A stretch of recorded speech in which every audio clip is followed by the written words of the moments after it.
Escucha, hijo, voy a decirte esto mientras duermes. Una manecita metida bajo la mejilla y los rubios rizos pegados a tu frente humedecida. He entrado solo a tu cuarto. Hace unos minutos, mientras leía mi diario en la biblioteca, sentí una ola de remordimiento que me ahogaba. Culpable, vine junto a tu cama. Esto es lo que pensaba, hijo. Me enfadé contigo. Te regañé cuando te vestías para ir a la escuela, porque apenas te mojaste la cara con una toalla. Te regañé porque no te limpiaste los zapatos. Te grité porque dejaste caer algo al suelo. Durante el desayuno también te regañé. Volcaste las cosas, tragaste la comida sin cuidado, pusiste los codos sobre la mesa, untaste demasiado el pan con mantequilla. Y cuando te ibas a jugar y yo salí a coger el tren, te volviste, me saludaste con la mano y dijiste, «Adiós, papito». Y yo fruncí el entrecejo y te respondí, «Ten erguidos los hombros». Al caer la tarde todo empezó de nuevo. Al acercarme a casa, te vi de rodillas jugando en la calle. Tenías agujeros en las medias. Te humillé ante todos tus amiguitos al hacerte marchar a casa delante de mí. Las medias son caras y si tuvieras que comprarlas tú serías más cuidadoso. Pensar, hijo, que un padre diga eso. ¿Recuerdas más tarde cuando yo leía en la biblioteca y entraste tímidamente con una mirada de perseguido? Cuando levanté la vista del diario, impaciente por la interrupción, vacilaste en la puerta. «¿Qué quieres ahora?», te dije bruscamente. «Nada», respondiste, pero te lanzaste en tempestuosa carrera y me echaste los brazos al cuello y me besaste. Y tus bracitos me apretaron con un cariño que Dios había hecho florecer en tu corazón y que ni aún el descuido ajeno puede agotar. Después te fuiste a dormir, con breves pasitos ruidosos por la escalera. Bien, hijo. Poco después fue cuando se me cayó el diario de las manos y entró en mí un terrible temor. ¿Qué estaba haciendo de mí la costumbre? ¿La costumbre de encontrar defectos, de reprender? ¿Esta era mi recompensa a ti por ser un niño? No era que yo no te amara, era que esperaba demasiado de ti y medía según la vara de mis años maduros. Y hay tanto de bueno y de bello y de recto en tu carácter. Ese corazoncito tuyo es grande como el sol que nace entre las colinas. Así lo demostraste con tu espontáneo impulso de correr a besarme esta noche. Nada más que eso importa esta noche, hijo. He llegado hasta tu camita en la oscuridad y me he arrodillado lleno de vergüenza. Es una pobre explicación, sé que no comprenderías estas cosas si te las dijera cuando estás despierto, pero mañana seré un verdadero papito, seré tu compañero y sufriré cuando sufras y reiré cuando rías. Me morderé la lengua cuando esté por pronunciar palabras impacientes. No haré más que decirme como si fuera un ritual, no es más que un niño pequeñito. Temo haberte imaginado hombre, pero al verte ahora, hijo, acurrucado, fatigado en tu camita, veo que eres un bebé todavía. Ayer estabas en los brazos de tu madre, con la cabeza en su hombro. He pedido demasiado, demasiado.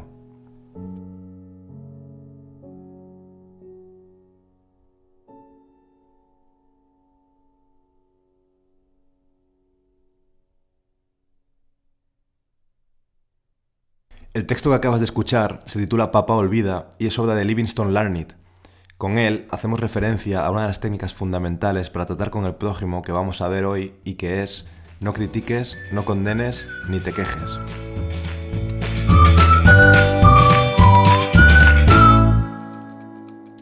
Rockefeller dijo, la habilidad para tratar con la gente es un artículo que se puede comprar, como el azúcar o el café. Yo intentaré compartir algunas de estas técnicas y además que te salgan gratis. Un estudio de la Universidad de Chicago sobre qué era lo que quieren aprender en realidad los adultos llegó a la conclusión de que lo primero era saber acerca de su salud y lo segundo era cómo comprender y llevarse bien con el prójimo. De la misma manera, creo que este episodio no tiene por qué ser un simple audio con el que entretenerse un rato o un conocimiento puntual, sino que me gustaría que pueda ser una pequeña guía que sirva para poner las técnicas en práctica. Hace ya 3 años cayó en mis manos un resumen de un libro llamado Cómo ganar amigos e influir sobre las personas. Hace ya 2 años escuché varios episodios de podcast y vi algún vídeo de YouTube sobre él. No fue hasta hace unos meses que me he decidido a retomarlo con atención y buscar información extra. He sentido y visto que cometo muchos errores y llevo unos 3 meses intentando aplicar activamente alguna de las enseñanzas y técnicas. Aprender es un proceso activo y aprendemos haciendo. Espero que esta información a ti también te sirva. Hoy hablaremos sobre cómo tratar y agradar al prójimo y para guiar el episodio utilizaremos como estructura algo parecido a las 2 primeras partes del libro mencionado, ya que me sirve como guía para dar datos extra, poner ejemplos y aportar el valor añadido que pueda. En el futuro habrá un episodio guiado por la 3ª y 4ª parte del libro. Respeto mucho mi tiempo y el de los demás y una de las máximas que me propongo en Interés Compuesto es dar información que yo considere de calidad, que pueda aportar valor y que esté lo más condensada y masticada posible, ya sea con episodios que grabo yo solo, o con entrevistas o charlas con algún invitado. Es decir, me gusta e intento que haya una densidad alta de información valiosa. Al menos así me lo imagino yo. El episodio de hoy contará, como ya he dicho, con 2 partes diferenciadas, siguiendo una estructura parecida al libro e intentando profundizar desde ahí. La primera parte será técnicas para tratar con el prójimo y la segunda, técnicas para agradar a los demás. Para el expresidente de la Universidad de Princeton, la educación no era un sistema ni un conjunto de clases. Dijo, la educación es la capacidad para afrontar las situaciones que plantea la vida. Emerson dijo, todo hombre que conozco es superior a mí en algún sentido. En ese sentido, aprendo de él. Yo soy como siempre Carlos Martínez, muchas gracias por escuchar un día más el podcast Interés Compuesto y vamos allá.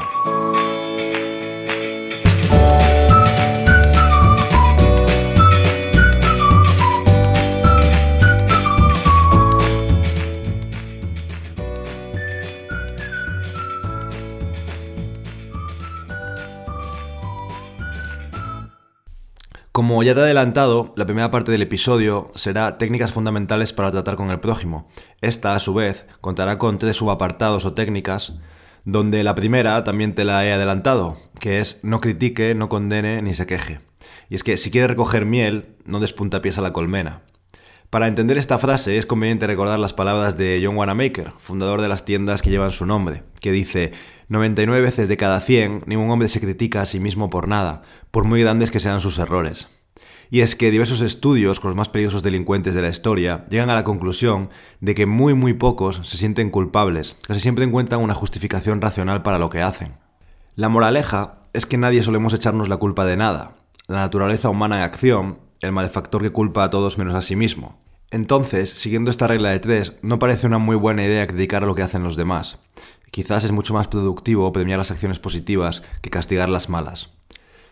La historia dice que el expresidente Abraham Lincoln tuvo una mala experiencia de joven, ya que criticaba en periódicos a escritores o rivales políticos, hasta que un día un rival de Irlanda leyó la crítica y le retó un duelo a muerte. Por suerte, en el último segundo, ese duelo no se terminó celebrando. Lincoln aprendió la lección, tanto que muchos escritos hablan de él como el mejor gobernante que ha conocido jamás el mundo. El 4 de julio de 1863, en la batalla de Gettysburg, después de 3 días de guerra, el general Lee comenzó su retirada hacia el sur.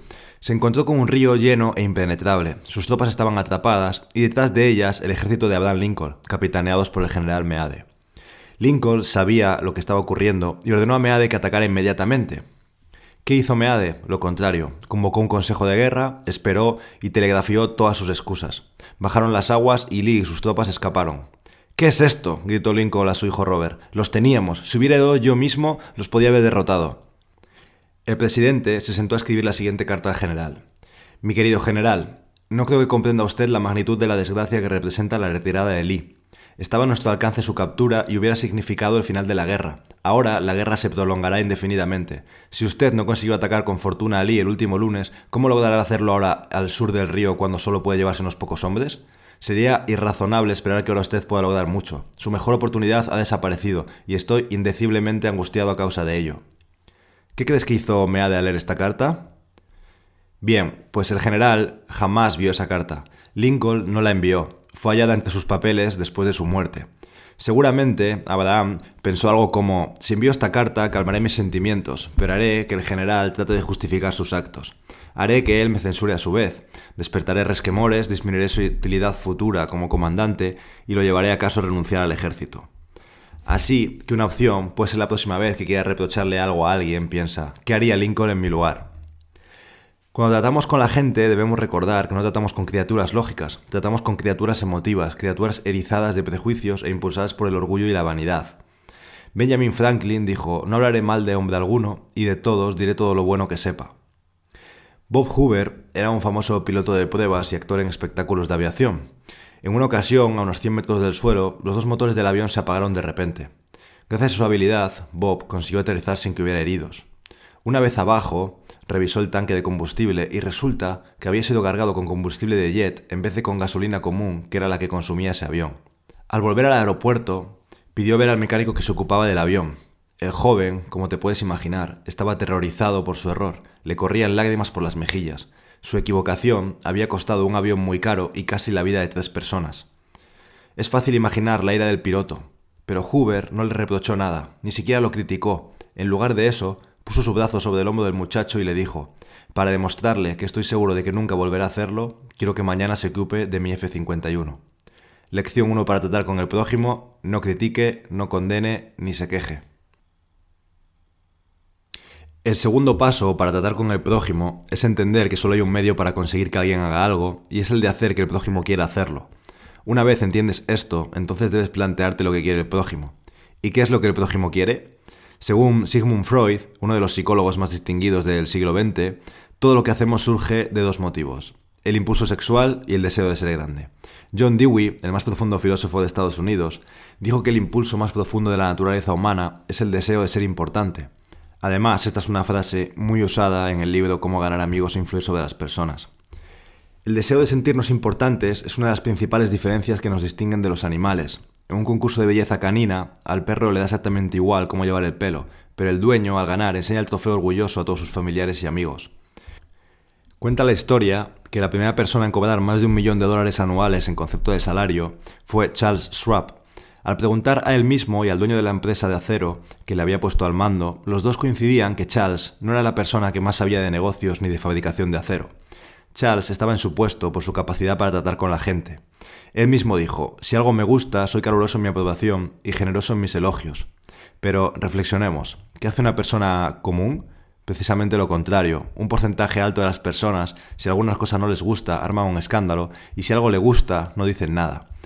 Charles dijo: «En mi amplia relación con la vida, en mis encuentros con muchos grandes personajes en diversas partes del mundo, no he encontrado todavía a la persona, por grande que fuese o elevadas que fuesen sus funciones, que no cumpliera mejor trabajo y realizara mayores esfuerzos dentro de un espíritu de aprobación que dentro de un espíritu de crítica». La apreciación sincera también fue uno de los secretos de Rockefeller, el hombre que se considera que ha sido el más rico de la historia. Uno de sus socios cometió un error e hizo que se perdieran $1 millón. Rockefeller sabía que su socio había tomado esas decisiones siempre de sus mejores capacidades y en vez de criticarlo y quejarse por la pérdida, le dijo: «Me he enterado de que hemos podido recuperar un 60% de la inversión. Espléndido, no siempre nos va tan bien en mi despacho». Con todo esto, demostramos aprecio y comprensión. Solemos alimentar los cuerpos de nuestros hijos y amigos, e incluso empleados, pero muy raras veces alimentamos su propia estima. El actor Alfred Lund dijo: «Nada hay que yo necesite tanto como alimento para mi propia estima». Dentro de entender los beneficios de apreciar al prójimo de manera sincera, es conveniente entender la diferencia entre aprecio sincero y adulación. A la larga, la adulación hace más mal que bien. Cuando le dices a alguien algo bueno sobre él sin ser sincero, te acaban pillando. No tienes por qué mentir o decir a alguien qué guapo estás cuando no te lo parece, pero sí puedes hacer referencia a sus bonitos zapatos nuevos o a la simpatía y alegría que desprenden su entorno. La diferencia entre adulación y apreciación es sencilla. Una es sincera y la otra no. Una procede del corazón y la otra sale de la boca. Una es altruista y la otra es egoísta. Una despierta admiración universal y la otra es universalmente condenada. El general mexicano Obregón dijo: «No temas a los enemigos que te atacan, teme a los amigos que te adulan». Entonces, la regla número 2 de técnicas fundamentales para tratar con el prójimo es: demuestre aprecio honrado y sincero. Dale Carnegie escribe en el libro: «Pasaré una sola vez por este camino, de modo que cualquier bien que pueda hacer, cualquier cortesía que pueda tener para con cualquier ser humano, que sea ahora. No la dejaré para mañana, ni la olvidaré, porque nunca más volverá a pasar por aquí». Volvamos a recordar la frase de Charles Schwab: «Seamos calurosos en nuestra aprobación y generosos en el elogio». Y es que herir a la gente no solo no la cambia, sino que es una tarea que nadie nos agradecerá. El siguiente punto para tratar con el prójimo es: despierte en los demás un deseo vehemente.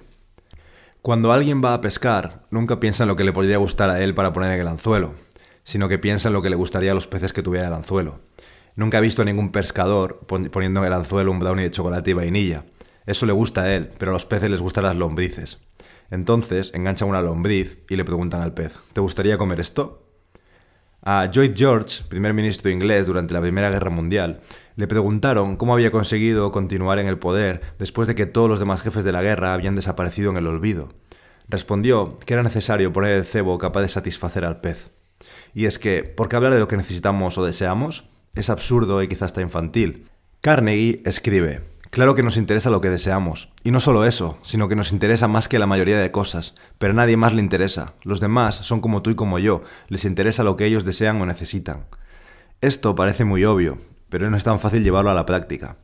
Si, por ejemplo, quieres que tu hijo deje de fumar, no le digas que quieres que deje de fumar y que fumar es malo. Enséñale la lombriz. Enséñale que los cigarrillos pueden impedirle entrar en el equipo de fútbol del colegio y quizá se plantee si quiere seguir fumando. Vamos a cambiar de perspectiva y verlo de la siguiente manera. Todos los actos que has realizado desde que naciste es porque querías algo. Y la vez que donaste dinero a aquella ONG o que hiciste voluntariado para aquella comunidad no es ninguna excepción que confirme la regla.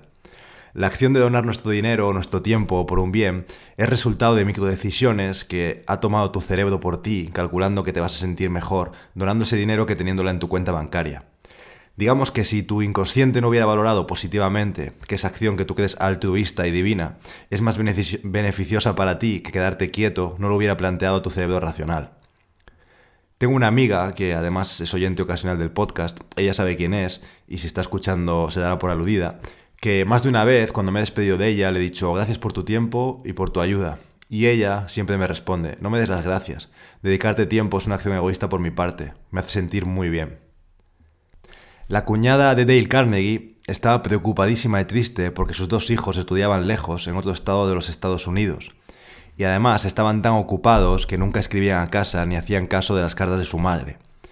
Dale se apostó $100 a que conseguiría respuesta de los 2 hijos sin ni siquiera pedirla. Alguien aceptó. Carnegie escribió una carta agradable y bromista a sus sobrinos donde mencionó, en un postdata, un envío de $5 para cada sobrino, pero no adjuntó el dinero. A los pocos días llegó una carta de sus sobrinos donde por un lado agradecían a su querido tío su atenta carta y por el otro lado, ya sabes o te imaginas el resto. Mañana, antes de persuadir a esa persona, pregúntate ¿cómo puedo lograr que quiera hacerlo? ¿Cuál es su lombriz? Henry Ford dijo, si hay un secreto del éxito, reside en la capacidad para apreciar el punto de vista del prójimo y ver las cosas desde ese punto de vista así como del propio. Por lo que, consejo número 3 para tratar con el prójimo, despierten en los demás un deseo vehemente. El resumen de esta primera parte y estas 3 técnicas sería 1. No critique, no condene ni se queje. 2. Demuestre aprecio honrado y sincero. 3. Despierte en los demás un deseo vehemente.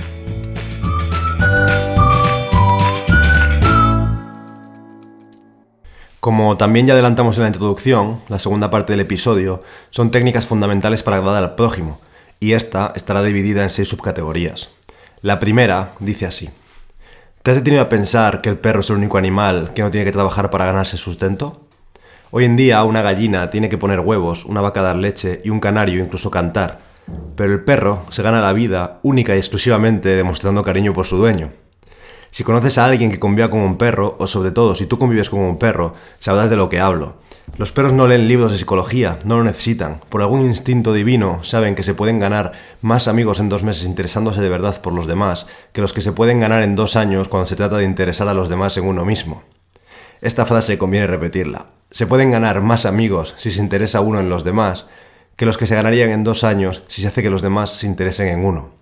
Tanto usted, oyente de interés compuesto, como también yo, conocemos personas que van dando tumbos porque tratan de forzar a los demás en que se interesen por ellas. Está claro que esto no da resultado. Las personas no suelen interesarte por ti, ni por mí. Se interesan en sí mismas, mañana, tarde y noche. La compañía telefónica de Nueva York, actualmente Verizon, realizó un detallado estudio de conversaciones por teléfono y comprobó cuál es la palabra que más se repetía en ellas. ¿La puedes adivinar? La palabra más utilizada fue el pronombre personal yo. Fue empleado 3.990 veces en 500 conversaciones. Yo. Si no te lo crees, observa cualquier conversación de tu grupo de WhatsApp o Telegram que utilices con tus amigos. Pasa lo mismo. Yo, pues yo, ya cierto, pero yo hoy no puedo, pero... Cambia el medio, pero no cambiamos nosotros.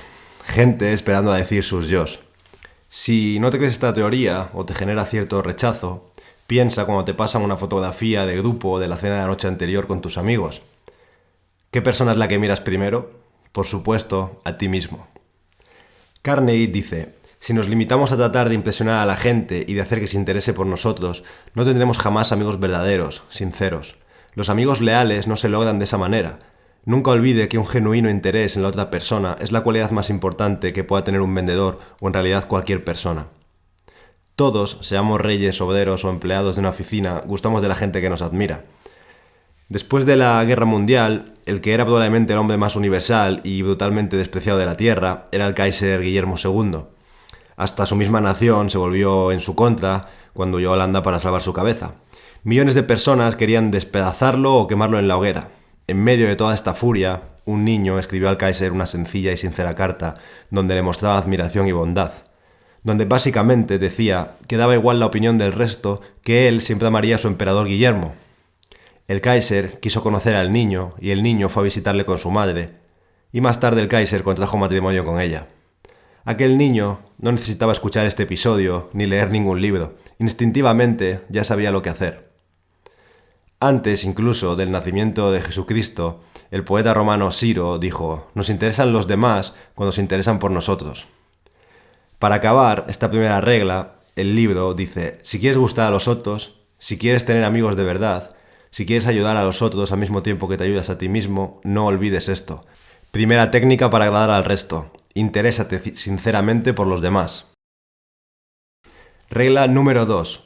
Una mujer acababa de heredar dinero, ansiaba causar una impresión agradable en todos, había despilfarrado una fortuna en pieles, diamantes, perlas, pero no había hecho nada con la cara, irradiaba acidez y egoísmo. No había comprendido esta mujer lo que sabe todo el mundo, y es la expresión de un rostro es más importante, mucho más, que la ropa que nos ponemos. Charles Schwab, magnate del acero del que ya hemos hablado en este episodio, dijo que su sonrisa le ha valido $1 millón y es muy posible que haya pecado en esta estimación por defecto más que por exceso. Una expresión casi universalmente aceptada es que las acciones dicen más que las palabras. Y una sonrisa expresa: usted me gusta, me causa felicidad y me alegro mucho de verlo. Por eso el ejemplo de los perros en el punto anterior. Y por eso los perros tienen tantos amigos. Entramos en casa, nos reciben con tanto entusiasmo que nos provocan alegría y una sonrisa. La sonrisa de un bebé tiene exactamente el mismo efecto. ¿Has estado alguna vez en una sala de espera de algún médico donde todo el mundo tiene caras sombrías? ¿Qué pasaría si de repente entra un niño sonriendo o jugando en la sala? Las caras de la mayoría cambian y les sale una sonrisilla. El profesor McConnell de la Universidad de Michigan expresó: la gente que sonríe tiende a trabajar, enseñar y vender con más eficacia y crear a sus hijos más felices. En una sonrisa hay mucha información. Es por eso que en la enseñanza es mucho más eficaz el estímulo que el castigo. Sonreír es importante incluso cuando está hablando por teléfono. La otra persona al otro lado nota su sonrisa. Hay muchos estudios sobre esto e incluso la mayoría de compañías de teléfono enseñan a sus operadores a hacerlo. Pero Carlos, ¿qué pasa cuando no tengo ganas de sonreír? Porque sonreír quizás no siempre apetece. Un truco que propone Carnegie es el siguiente: ¿no tiene usted ganas de sonreír? Bien, ¿qué hacer? Primero, esforzarse en sonreír. Si está solo, silbe, tararee o cante. Proceda como si fuera feliz y esto contribuirá a hacerlo feliz. Además, cita al extinto profesor William James, que dijo: la acción parece seguir al sentimiento, pero en realidad la acción y el sentimiento van juntos, y si se regula la acción, que está bajo el control más directo de la voluntad, podemos regular el sentimiento, que no lo está. De esto podemos aprender que hay un medio para encontrar una especie de felicidad, y es controlar nuestros pensamientos, ya que la felicidad no depende de factores externos y sí depende de condiciones internas. Sobre esto ya hemos hablado bastante en profundidad en el capítulo 5, que dice felicidad, adaptación hedónica y efecto Diderot. Dos personas pueden estar en las mismas condiciones con una familia similar, el mismo dinero, el mismo prestigio, y una puede ser muy feliz y la otra no. Así que la regla número 2 para agradar a los demás es sonría. Ya lo dice el antiguo proverbio chino: el hombre cuya cara no sonríe no debe abrir una tienda. La tercera regla para agradar a los demás que veremos es que para toda persona su nombre es el sonido más dulce e importante en cualquier idioma. Jim Farley fue, antes de los 46 años, director general de Correos de los Estados Unidos, sin ningún tipo de título universitario ni de educación convencional. Pero Jim tenía una buena fama y era que se acordaba de los nombres ajenos. Dale Carnegie se entrevistó con él en una ocasión y le preguntó cuál era el secreto de sus triunfos. Trabajar mucho, le dijo, a lo que Carnegie le respondió: no haga bromas. Entonces Jim le preguntó a Dale cuál creía que él que era el secreto y este le respondió: tengo entendido que usted recuerda el nombre de pila de 10.000 personas. A lo que Jim respondió: no, se equivoca. Recuerdo el nombre de pila de 50.000 personas. Jim descubrió desde muy pequeño que el común de los hombres se interesa más por su propio nombre que por los demás de la Tierra, y un modo de darle calidez a una conversación es recordar los nombres de la gente. A veces nos cuesta acordarnos de los nombres de la gente. A lo que Carnegie dice, la mayoría de la gente no recuerda nombres por la sencilla razón de que no dedican tiempo y energía necesarias para fijar nombres en la memoria. Se disculpan diciendo que están demasiado ocupados. Hay diferentes trucos para acordarse. Incluso hay gente que casi al momento de que alguien le dice el nombre, lo apuntan. Últimamente un truco que yo utilizo, sobre todo en el extranjero, cuando la gente tiene nombres diferentes o que a mí me suenan extraños o difíciles de pronunciar, es preguntarle a la persona que me lo repita y si puede que me diga cómo se escribe o se pronuncia. Otro truco, si no te acuerdas del nombre de esa persona o en una cita, puede ser llevar a la persona a un Starbucks y que pida ella primero y ves su nombre en el vaso de café. Esto es broma, pero pensándolo ahora, dudo que Starbucks ponga tu nombre porque sí en los vasos y no porque conocen que tu nombre te encanta. Nuestro nombre nos pone aparte y nos hace únicos de todo lo demás. Hay gente incluso que paga millonadas para que se ponga su nombre en eventos, fundaciones o simplemente para que se les recuerde una vez fallecen.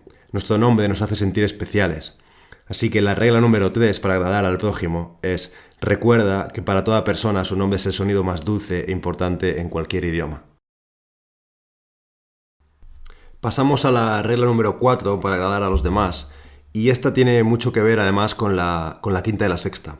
Para poder introducir esta regla, podemos contar la historia que cuenta Dale Carnegie cuando en su época fue invitado a una casa de gente importante para jugar al bridge.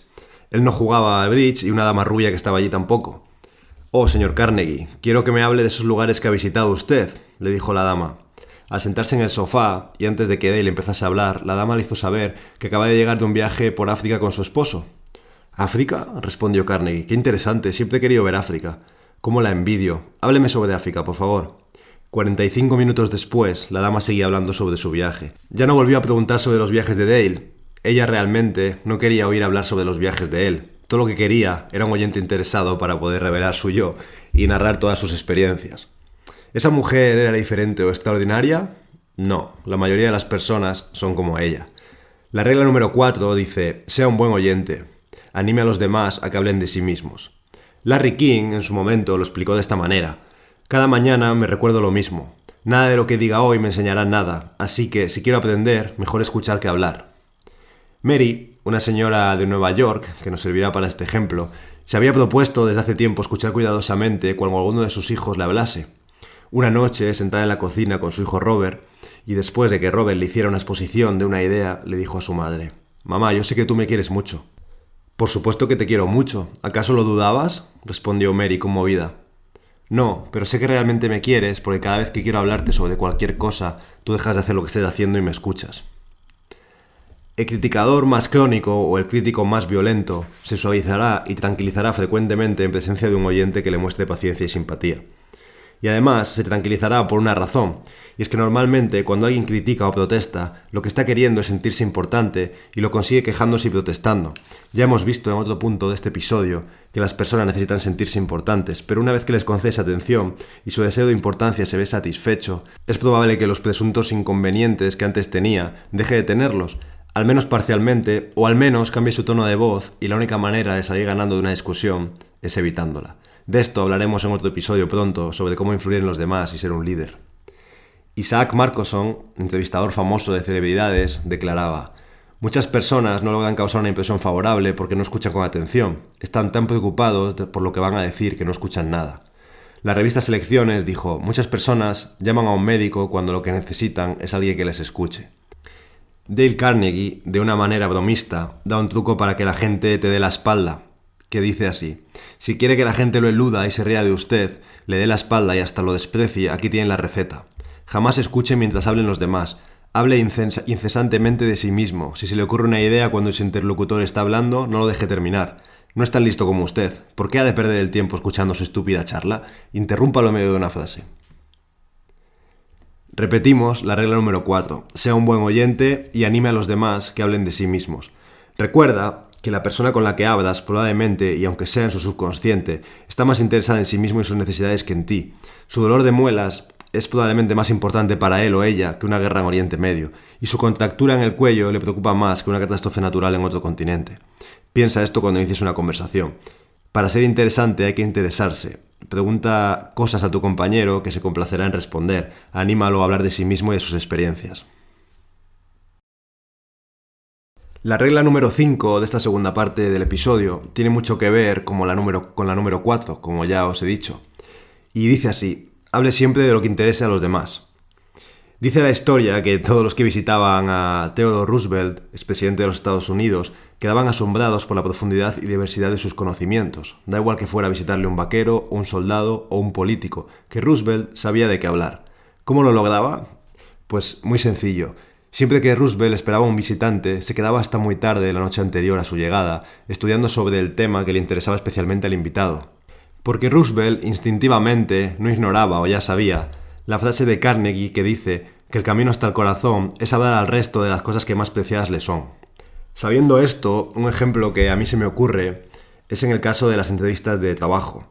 No parece una buena idea el entrar en una entrevista diciendo: yo es que tengo este problema con, estudié mucho en... Por supuesto que tienes que llevar un plan y darte a conocer, pero te pongo un ejemplo más concreto. Si en una entrevista de trabajo el que te entrevista es el dueño de la empresa y ves o sabes que está muy preocupado por la rentabilidad de su negocio, lo que le puedes decir, siempre con respeto, es algo como: señor, creo que puedo hacerle ganar dinero.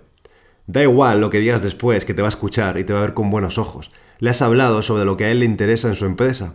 Si esto lo defiendes como un buen plan y una formación adecuada, me juego una cena ahora mismo a que el puesto es tuyo. Si la persona que te entrevista es del departamento de marketing y están interesados en generar más impactos digitales en Portugal, podrías ir preparado y decirle algo como: soy consciente del interés de la compañía en Portugal. Es un país que conozco muy bien y que he estado investigando desde que me llegó la citación de esta entrevista. Creo que puedo ayudarles. No sé, quizás son ejemplos un poco absurdos, pero a donde quiero llegar, y la moraleja es que hablar en términos de los intereses de la otra persona es beneficioso para ambos. La última técnica para agradar a los demás que veremos hoy es la siguiente: haga que la otra persona se sienta importante y hágalo sinceramente. Un ejemplo es que una mañana cualquiera, Bob entra a una empresa de envíos de paquetería y ve a la señora que está en la ventanilla aburrida por sus tareas: pesar sobres, coger datos, sellar, dar el cambio, todos los días lo mismo, año tras año. Bob se da cuenta y piensa: ¿cómo podría hacer que esta persona se sintiera importante? ¿En qué puedo admirarla honradamente? «¿Cómo me gustaría tener un pelo como usted?», dijo Bob. La empleada alzó la mirada, cambió la cara y dijo con entusiasmo: «Muchas gracias, y eso que ya no lo tengo como cuando era más joven». A lo que Bob le respondió: «Seguro que cuando era joven también, pero ahora sigue siendo un cabello magnífico». «Mucha gente ha admirado mi cabello». «Es un cabello muy hermoso», terminó Bob. Estoy seguro de que si esta historia fuese real, esa señora, al salir ese día del trabajo, le contaría lo sucedido a su marido o a sus amigas. ¿Qué buscaba Bob haciendo eso?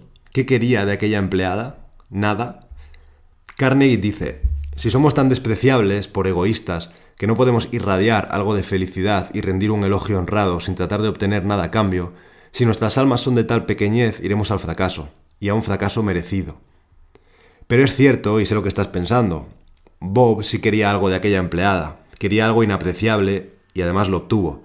Obtuvo la sensación de haber hecho algo por ella sin que ella pudiera darle nada a cambio. Y esa es una sensación que brilla en el recuerdo mucho tiempo después de haber ocurrido. No es necesario esperar a que nos elijan embajadores de Francia o presidentes de una sociedad para emplear una filosofía de aprecio en los demás. Si por ejemplo un camarero nos trae un café con leche y lo habíamos pedido con hielo, una posible opción es utilizar expresiones como: siento tener que molestarle, prefiero tomarlo con hielo. Normalmente, y digo normalmente porque en el mundo hay de todo, él te responderá: no es molestia, y te traerá un vaso con hielo contento porque has demostrado respeto por él. Existen muchas frases que pueden parecer insignificantes como: lamento molestarle, tendría usted la bondad de, podría hacerme el favor de, o simplemente gracias. David Smith, de la Universidad de Wisconsin, contó en una clase cómo manejó una situación delicada de trabajo con esta técnica, y a mí esto me parece una anécdota muy buena. A David le pidieron que se hiciera cargo de un puesto de refrescos en un concierto benéfico y aceptó. Cuando llegó allí, se enteró de que había 2 señoras mayores que él, malhumoradas, también en ese lugar, y que además las 2 pensaban que iban a hacerse cargo del mismo proyecto que David. David sabía que cuando el organizador dijera cuáles eran las tareas de cada uno, iba a haber un conflicto, por lo que hizo lo siguiente. El organizador llegó con una caja con cambio para el puesto y se la dio a David al mismo tiempo que le presentó a las dos mujeres, Rose y Jane, y les dijo que ellas serían las ayudantes de David. Follón y malas caras a la vista. En cuanto el organizador se marchó, David inmediatamente le dio la caja de cambio a Rose, diciéndole que a él le sería imposible hacerse cargo de la parte monetaria por falta de experiencia.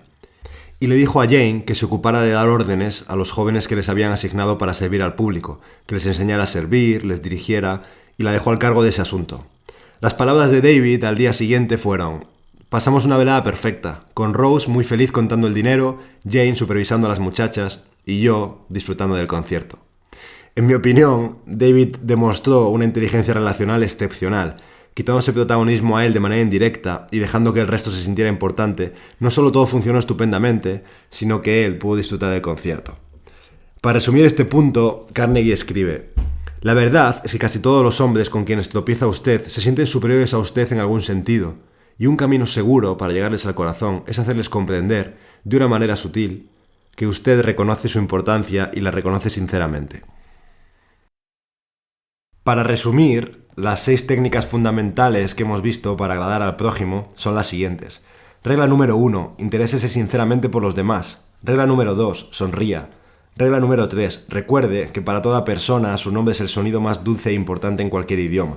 Regla número 4. Sea un buen oyente. Anime a los demás a que hablen de sí mismos. Regla número 5. Hable siempre de lo que interesa a los demás. Regla número 6. Haga que la otra persona se sienta importante y además hágalo sinceramente.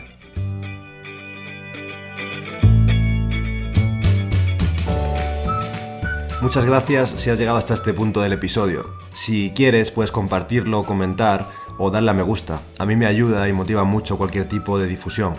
Lo hagas o no, lo importante es seguir aprendiendo y componiendo. ¡Hasta la próxima!